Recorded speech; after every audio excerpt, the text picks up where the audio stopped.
Skizofrenia ini biasanya dialami 1% orang di seluruh dunia. Bisa terjadi di laki-laki maupun di perempuan. 7 kepala keluarga dari 1000 kepala keluarga ada 1 atau 2 anggota keluarganya yang mengalami skizofrenia.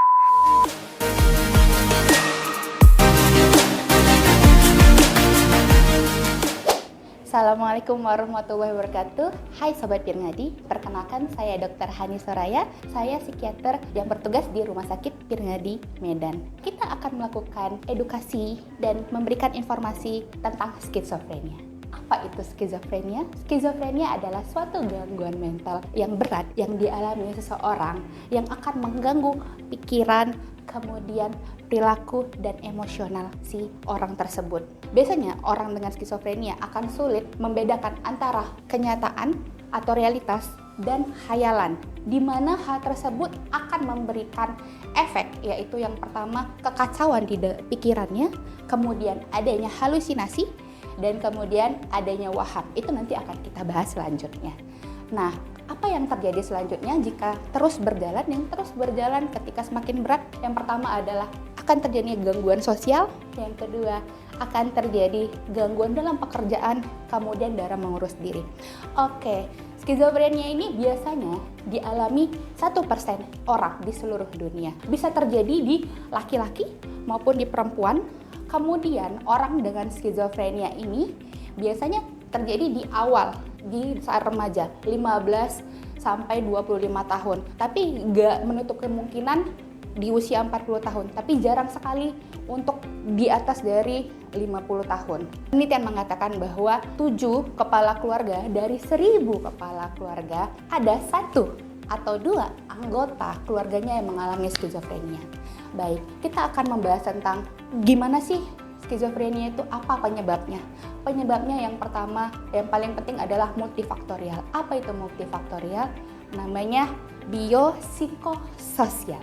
Apa itu biopsikososial? Biologi.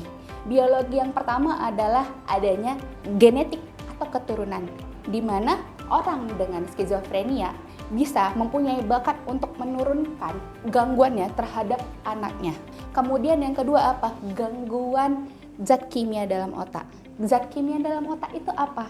Zat kimia dalam otak itu adalah suatu gangguan neurotransmitter di mana ada namanya satu hormon dopamin. Jadi kalau misalnya dopaminnya ini terlalu banyak akan menyebabkan kekacauan pikiran orang dengan skizofrenia tersebut. Kekacauannya gimana? Jadi halusinasi tadi sama gangguan waham. Yang kedua adalah psikologi. Psikologi pasien itu yang pertama adalah bisa jadi karena trauma masa kecil, yang kedua bisa jadi karena pengalaman dan lingkungan yang kurang baik waktu dia kecil dan remaja, ataupun ada gangguan dari pola asuh keluarga. Kemudian yang terakhir adalah sosial. Sosial itu bisa disebutkan bahwa pengalaman dia saat ini, contohnya stres karena pekerjaannya, kemudian stres karena hubungan keluarga dan lain-lain pada saat ini. Untuk pasien dengan skizofrenia itu ada dibagi 3 gejala. Yang pertama gejala positif, yang kedua gejala negatif, yang ketiga adalah gejala kognitif. Gejala positifnya yang pertama adalah halusinasi. Halusinasi adalah persepsi yang palsu dan tidak ada objeknya. Contohnya mendengar bisikan. Yang kedua melihat hal yang tidak kasat mata. Atau yang ketiga seperti bergerak, merasa yakin bahwa ada yang bergerak di tangannya, namun tidak ada yang terlihat. Terus yang kedua adanya delusi atau waham.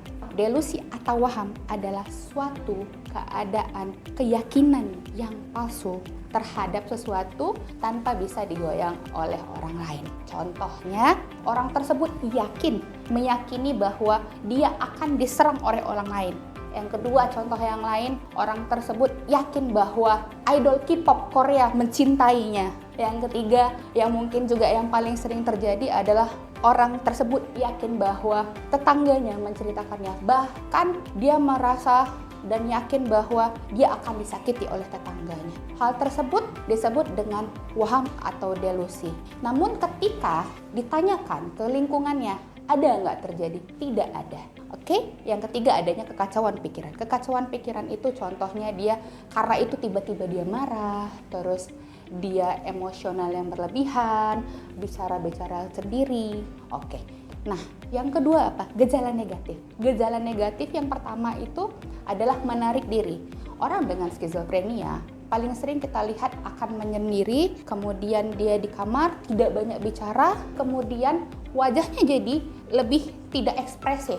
Jadi dia tidak menunjukkan emosi yang banyak untuk keadaannya.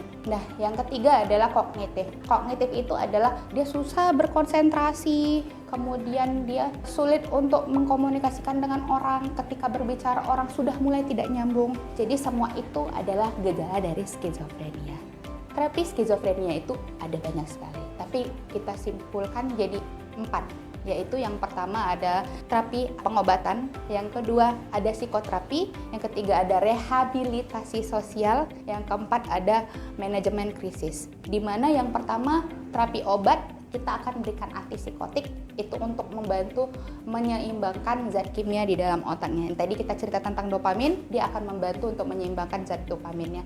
Kemudian yang kedua ada psikoterapi. Psikoterapi itu bisa berupa CBT, terus kemudian terapi suportif yang bisa mendukung pasien untuk pelan-pelan kembali ke realitasnya. Dari yang tadi tidak nyata, pikirannya, keyakinannya menjadi nyata.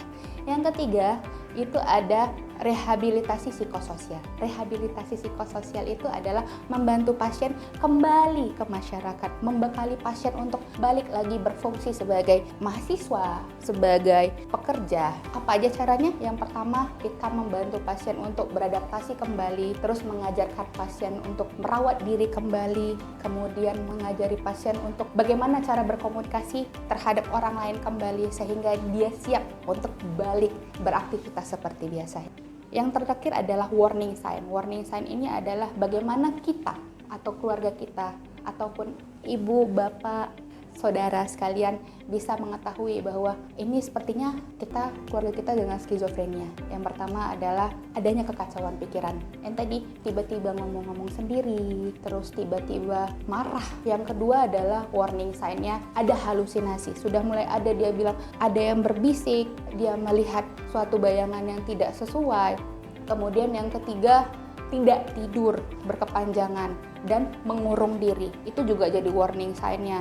Yang terakhir adalah mulai dia takut orang lain akan menyakiti, takut orang lain akan mengganggu, tetangga menceritakannya. Itu adalah salah satu warning sign.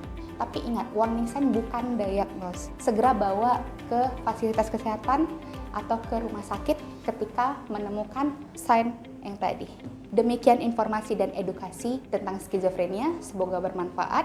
Jangan lupa subscribe, like, and comment. Terima kasih. Assalamualaikum warahmatullahi wabarakatuh. Salam sehat jiwa, Sobat Pirngadi.